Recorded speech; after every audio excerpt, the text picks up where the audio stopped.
Doon, laki na nyo.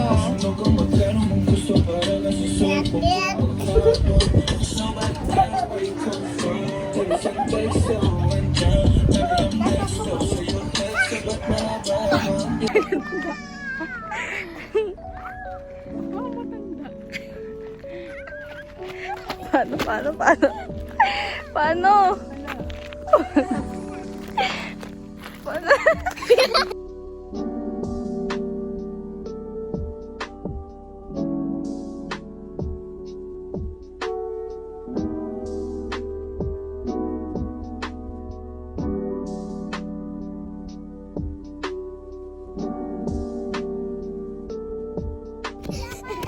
Oh, madadapa. Sabi mo. Dali, kaliwa, kanan, kaliwa. Kaliwa, kanan, kaliwa. Sa akin na. Kabila. Kabila, kanan. Dali, dito Elis. Elizabeth. Kiss.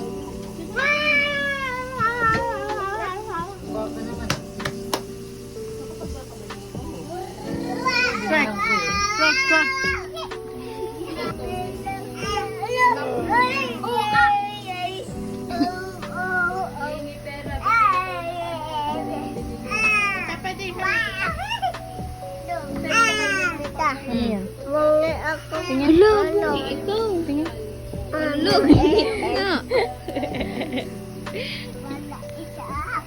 Wala isa ito.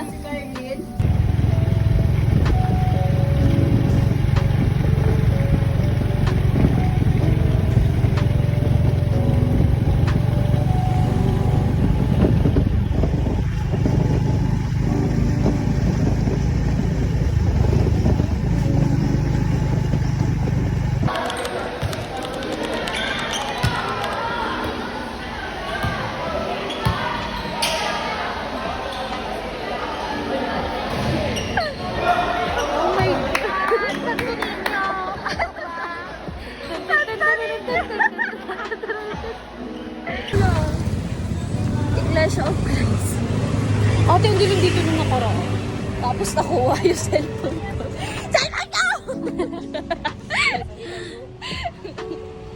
Bablog kami, guys. Ang hirap magkakaklase ng vlogger. Bayad. Ay, na kami. Pasok. Wee. Oh, may camera. Dito. And Asan yung counter, labas mo? Ano na? galit siya.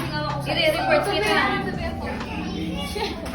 Ano sa akin? Hindi pa. Kabahin mo lang kay Ian. Wala kami pagkain sa bahay.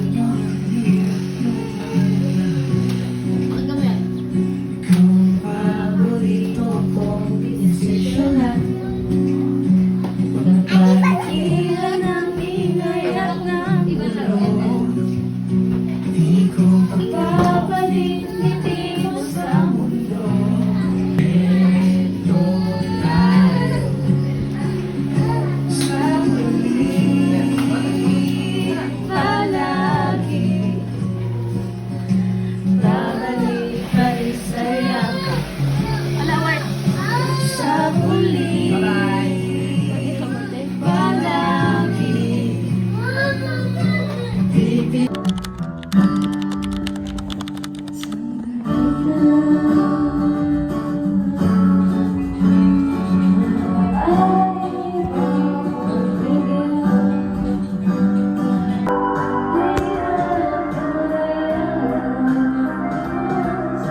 cream.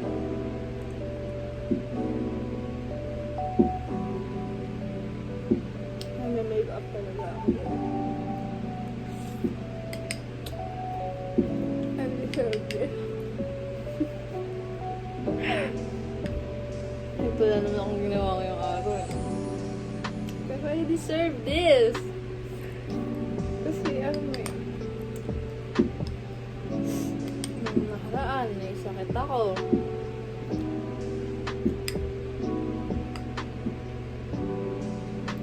Tapos yung mga lumipas na mga nakaraang linggo, sobrang drain na drain talaga ako. Sobrang pagod ng katawan ko kasi araw-araw, hindi naman halos araw-araw, yung practice namin sa street dance. Tapos yung pakipisama mo sa ibang tao, nakaka-drain talaga. Like, iba-iba yung ugali ng tao, pinakisamahan mo, ganyan. Siyempre, di mo rin ako mapipigilan ma-drain, di ba?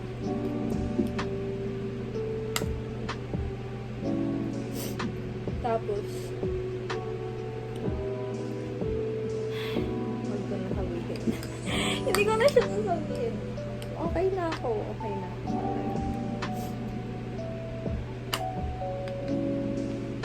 Nami-miss naman. Pero, masaya na yun. Ayaw mo na siya. Masaya na siya. Ayaw ko na. Ayaw ko na siyang guluhin. Tapos, alam niyo ba guys? Nakaraan kasi, naisipan ko magpa-helix ulit. Meron na talaga akong helix dito. Kaso nagbarado siya kasi tinanggal ko kasi nga sensitive ko sa mga hikaw, sa mga necklace. Nakangati kasi siya. Tapos OMG! Unexpected talaga binutasan ito. Dito ako nagpabutas unexpectedly. Kasi alam mo bakit? Kasi natatakot ako magpabutas dito sa kaibigan ko. Sa schoolmate ko siya. Kamay lang yung gamit. Kaya sabi ko, sige dito na lang sa walang hindi matigas. Di ayun, dyan ko naisipan. Tapos ang bobo ko kasi, ito yung part ng mukha ko na hindi ko siya bet. Kaya hindi ko siya masyadong napiplex. Kasi ito yung gusto kong part ng mukha ko. Like, dapat pala dito na lang, di ba? Pero okay lang, magpapahelix naman ako. Pero ako dyan yung yung pinapunch. Kaso delikado raw yung gamitin kasi baka daw tumabingi, gano'n. Kaya pinamay na lang. Tsaka marunong naman siya, si Lovely. Ayan, okay na nga siya, hindi na nga siya masunod. Tsaka pasensya lang ako. Hindi talaga ako nagaganda sa side na. Dito mo naman, makakainis. Oh, di ba? Mas maganda yung dito. Oh, now you know.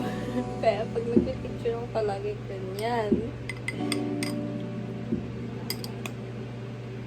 Kasi pag nakaside ako dito, iba yung ng ibong ko yan. Iba yun, di ba? Kasi dito. Ayoko talaga. Mas bet ko to. Mas bet ko yung side na to. Maganda ako dyan. Pag dito, wag nyo na lang i-screenshot. Ayoko talaga. Tinatry ko siyang mahalin na. Pero hindi ko talaga kaya. Siguro it takes time.